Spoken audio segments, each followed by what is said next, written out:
السلام علیکم ورحمۃ اللہ وبرکاتہ۔ آپ لوگ کچھ فرمائیں تاکہ میں کنفرم ہو جاؤں۔ آواز جا رہی ہے سب کو؟ جی آ رہی ہے۔ چلیے آغاز کرتے ہیں۔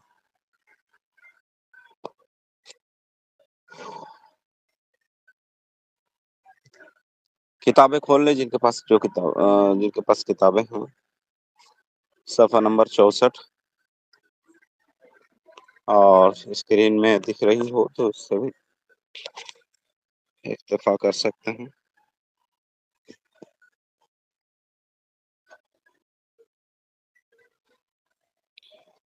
بسم اللہ الرحمن الرحیم۔ الحمد للہ رب العالمین والصلاة والسلام علی سید المرسلین وعلی آلہ واصحابہ اجمعین۔ تو کل ہم لوگوں نے شروع کے 3 ضابطوں سے متعلق کچھ گفتگو کی تھی۔ آج چوتھا ضابطہ شروع کرنے جا رہے ہیں انشاءاللہ۔ شروع کے 3 ضابطے یہ تھے: لا ثواب الا بالنیہ، پہلا ضابطہ تھا کہ نیت کے بغیر ثواب نہیں۔ دوسرا ضابطہ تھا الامور بمقاصدها، کہ معاملات مقاصد کے مطابق ہوتے ہیں، جیسے نیت ویسا حکم۔ اور یہ پہلا والا جو ضابطہ تھا وہ آخرت سے متعلق، ثواب سے متعلق، اور دوسرا ضابطہ دنیاوی احکام سے متعلق، صحت و فساد سے متعلق۔ اور تیسرا ضابطہ ہم لوگ جو پڑھے تھے الیقین لا یزول بالشک، کہ یقین شک سے زائل نہیں ہوتا۔ اس کے تحت بھی بہت سے مسائل آتے ہیں، اس کو پیچھے ریوائز بھی کر سکتے ہیں انشاءاللہ۔ چلیے آج چوتھا ضابطہ شروع کرنے جا رہے ہیں۔ المشقت تجلب التیسیر، کہ مشقت آسانی لاتی ہے، پریشانی آسانی لاتی ہے۔ سب لوگ ایکٹیو ہیں نا؟ آواز جا رہی ہے نا میری؟ جی حضرت۔ چلیے انشاءاللہ۔ جی آ رہی ہے۔ تو یہ ایک ایسا ضابطہ ہے المشقت تجلب التیسیر، کہ پریشانی آسانی لاتی ہے۔ اس کے تحت اکثر مسائل جس میں بھی کچھ نہ کچھ کسی وجہ سے تخفیف ہوتی ہے، اس ضابطے کے تحت وہ سارے مسائل آ جاتے ہیں۔ اس ضابطے کی اصل کیا ہے؟ تو اس کے سلسلے میں قرآن کی آیت کریمہ بھی پیش کر رہے ہیں اور آگے حدیث مبارکہ بھی پیش کرنی ہے۔ تو فرما رہے ہیں والاصل فیہا قولہ تعالی یرید اللہ بکم اليسر ولا یرید بکم العسر۔ اس سلسلے میں ضابطہ اللہ تعالیٰ کا قول ہے کہ اللہ تمہارے ساتھ آسانی چاہتا ہے، تمہارے ساتھ مشکل اور پریشانی نہیں چاہتا۔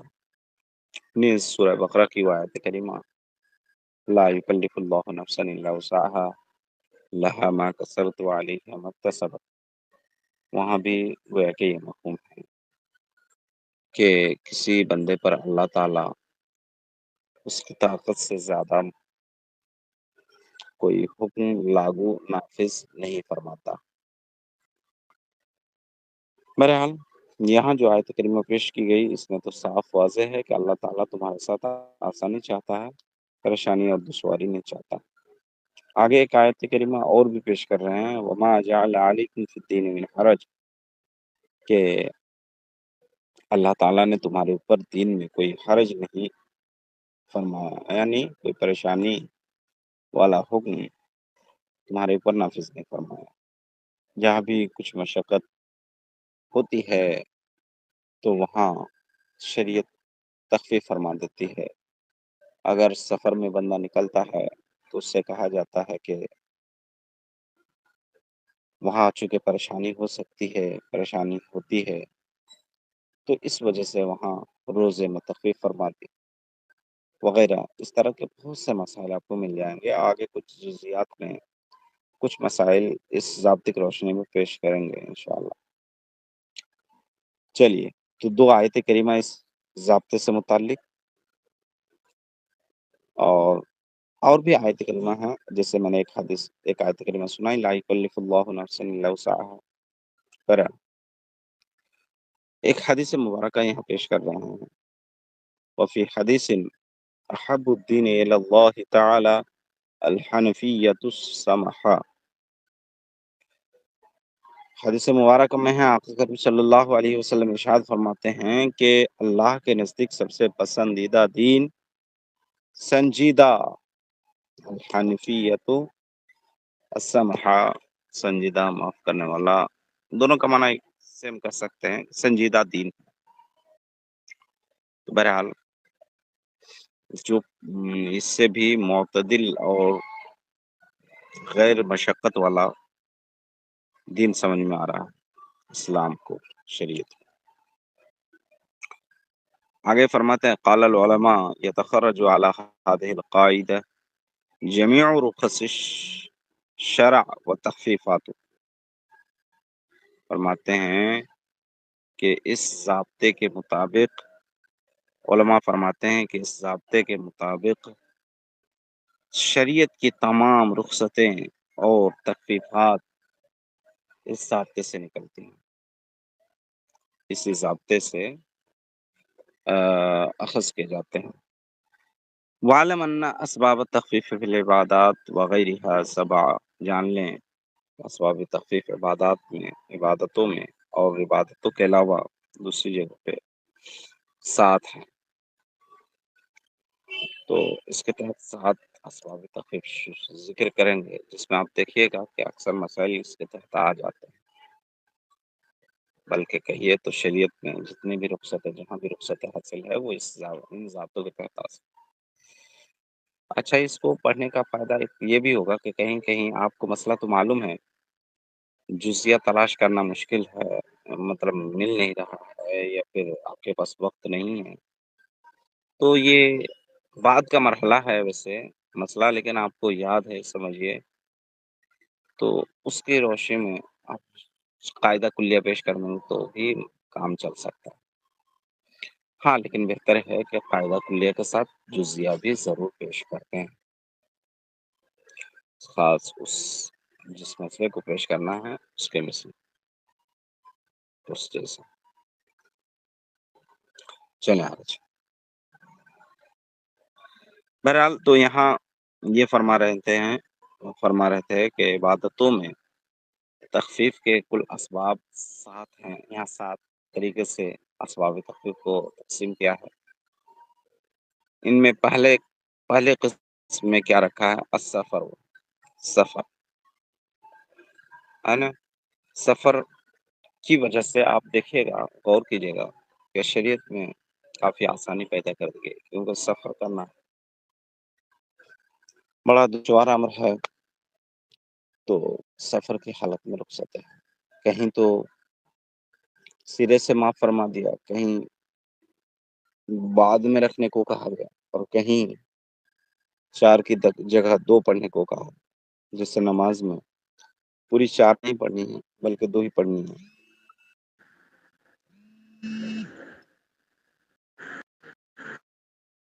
آواز جاری میری؟ چلیں جی آ رہی ہے۔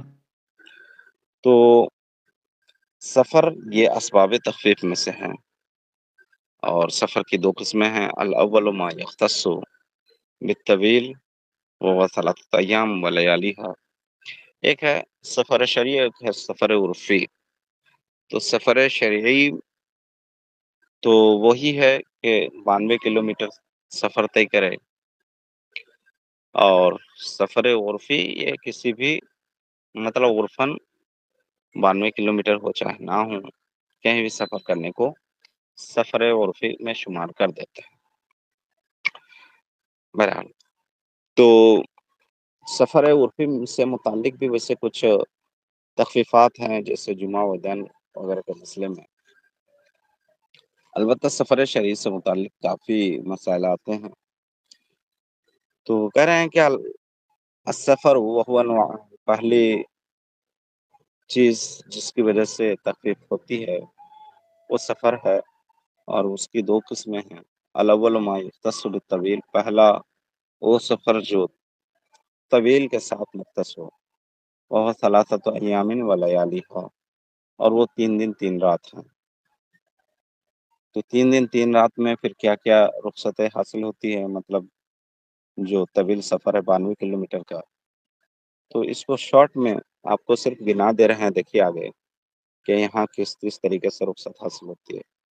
اور ہمارے وہ القصر، نماز آپ کو پوری نہیں پڑھنی ہے، پوری 4 نہیں پڑھنی ہے، قصر کر سکتے ہیں، قصر کرنا واجب ہے بلکہ، تو ایک طرف کی رخصت ہے، 4 کی جگہ 2۔ والفطر، اور روزہ چھوڑنے کی بھی اجازت ہے نا۔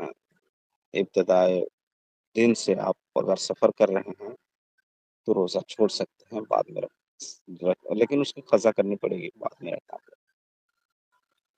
اسی طرح فرما رہے والمسح اکثر من یوم و لیلہ، موزے پر مسح کرنا جائز ہے 1 دن 1 رات سے زیادہ، ہے نا۔ حکم کہ حالت حضر میں، قیام کی حالت میں اس کو مقیم موزہ پاکی کی حالت میں پہنے باوضو، تو اس کو 1 دن 1 رات تک مسح کی اجازت ہے، لیکن مسافر کے لیے 1 دن 1 رات نہیں، 3 دن 3 رات، ہے نا، تو مسافر کے لیے اجازت ہے۔ وسقوط الاضحیۃ علی ما فی غایۃ البیان، اسی طرح سفر کی حالت میں قربانی بھی ساقط ہو جاتی ہے، ہاں، صاحب نصاب اور صاحب استطاعت پر بھی قربانی واجب نہیں ہے، جیسا کہ غایۃ البیان۔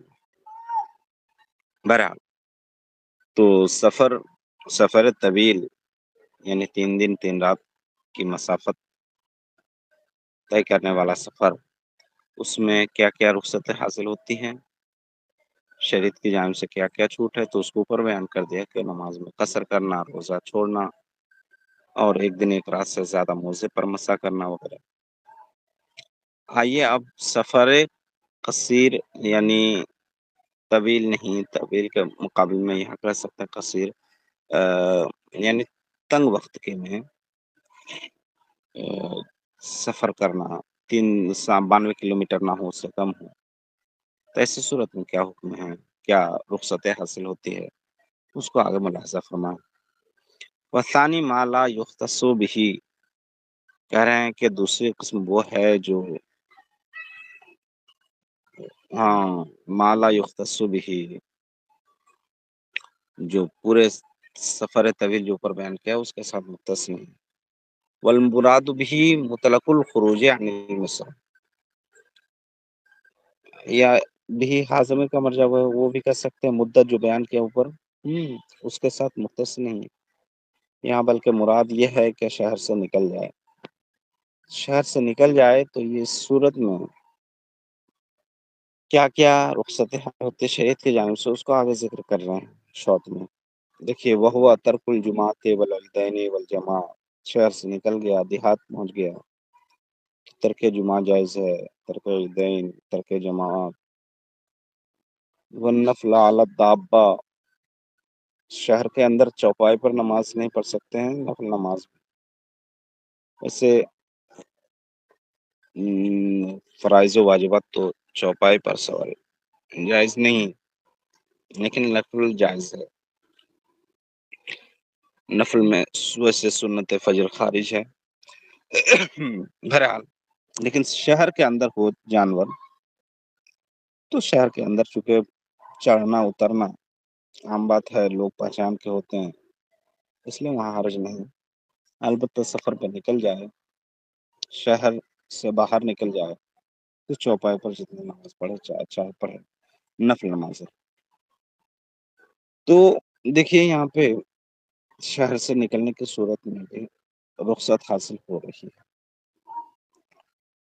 اور یہ سفر ویسے لمبی مدت کا اگرچہ نہ ہو تو بھی ان صورتوں میں یہ حکم ہے۔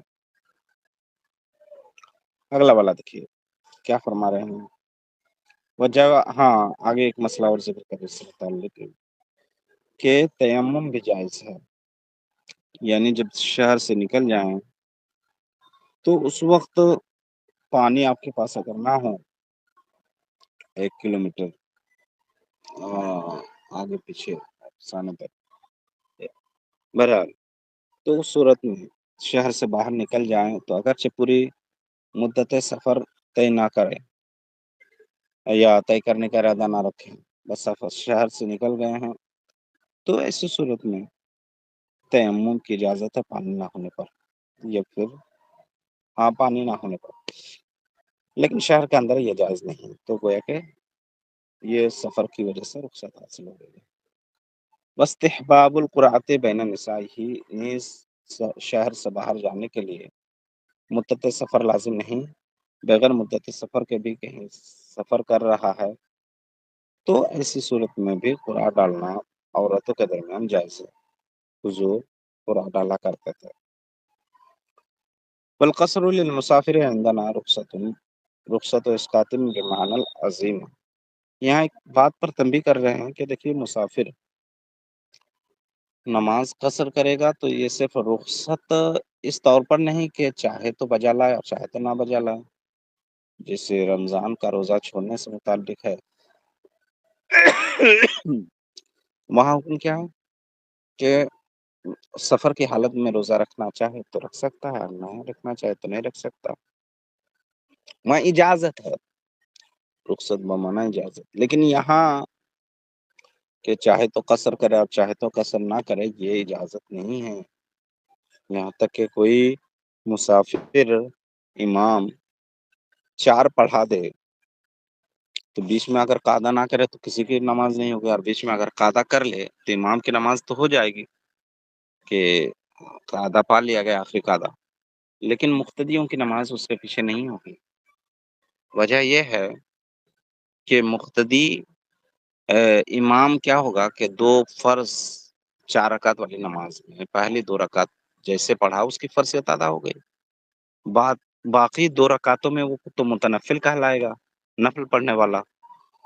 تو اگر پیچھے فرض پڑھنے والے اس کی اقتداء کرے، پیچھے لوگ کیا ہے مقیم ہے مان کے چلیے، وہ لوگ ان لوگ پر 4 فرض ہے تو سارے پوری نماز مفروضہ نماز ہے، اور اس کو گویا کہ آخر کی 2 رکعتیں وہ ایک متنفل کے پیچھے پڑھ رہا ہے، اور آپ جانتے ہیں مفترض کی نماز متنفل کے پیچھے درست نہیں، تو اس وجہ سے کوئی امام اگر مسافر ہے اور پوری 4 پڑھا دے تو نماز بھی نہیں ہوگی پیچھے والوں کی، اور اس کی اپنی نماز بھی جا سکتی ہے، اور یہ جائز بھی نہیں، جان بوجھ کر کرے تو پھر گنہگار بھی ہوگا۔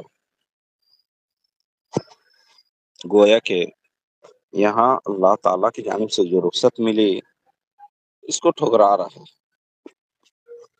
تو یہ رخصت کون سی والی رخصت ہے؟ رخصت اجازت نہیں بلکہ رخصت عزیمت ہے، اس کو آگے فرما رہے ہیں، دیکھیے کیا فرما رہے ہیں کہ والقصر للمسافر عندنا رخصت و اسقاط بمعنى العزیمہ، کہ مسافر کے قصر کرنا ہمارے نزدیک رخصت اسقاط ہے بمعنى عزیمت، مطلب اس پر عمل کرنا ہی پڑے گا، بمعنى ان الاتمام لم يبقى مشروعا، یعنی مسافر کو پوری نماز پڑھنا مشروع ہی نہیں رہی، پوری نماز پڑھے تو ایسا نہیں کہ زیادہ ثواب پائے گا، اور ایسا بھی نہیں کہ جائز ہے، نہیں بلکہ مشروع نہیں، حتیٰ سے بھی جان بوجھ کر ایسا کرے تو گنہگار بھی ہوگا۔ وفسدت لو اتم ولم يقود على رأس الركعتين، اور بلکہ اس کی نماز اگر بیچ میں قاعدہ نہیں کیا ہے تو قاعدہ تیرا چونکہ نہیں پایا گیا تو اس کی نماز فاسد بھی ہو جائے گی، فسدت لو اتم، اس کی نماز فاسد ہو جائے گی اگر پوری پڑھ لے اور بیچ میں 2 رکعت پر قاعدہ نہ کرے۔ علم ینوی قامتہ قبیل سجود الثالثہ، ہاں نماز کے بیچ چونکہ سفر اقامت کی نیت کر لیتا ہے، مثلا کہیں ہے اور 15 دن ٹھہرنے کی نیت کر لیتا ہے نماز کے اندر ہی، تو وہ مقیم بن جاتا ہے، اور اس کی فرضیت منتقل ہو جاتی ہے 2 سے 4 کی جانب، یعنی 4 رکعت والی نماز پڑھ رہا ہے تو برابر۔ تو یہاں کیا بتایا گیا کیا اسباب تخفیف میں سے ایک سبب 7 اسباب ذکر کریں گے ایک کے بعد دیگرے۔ پہلا سبب یہاں جو ذکر کیا جس کی وجہ سے شریعت میں رخصت حاصل ہوتی ہے، ان میں پہلا سبب کیا ہے؟ سفر۔ تو سفر کی وجہ سے رخصت حاصل ہوتی ہے، اور سفر میں کو 2 قسموں میں بھاگ کیے۔ ایک سفر شرعی، 3 دن 3 رات کی مسافت طے کر رہے یا طے کرنے کے ارادے سے نکلیں، اور دوسری سفر عرفی کہیے کہ شہر سے باہر نکلے، تو ایسی صورت میں بھی کچھ احکام میں تخفیف ہو جاتی ہے، جیسے عید وغیرہ کی وجہ سے۔ بہرحال تو چلیے اس کو مطالعہ کر کے آئیے اور آگے بھی مطالعہ کیجیے، انشاءاللہ پھر آگے کل تشریف لائیں۔ تو سنیچر اتوار سوموار ہی کو جاری رکھتے ہیں پرانے طرز پر، ٹھیک ہے نا؟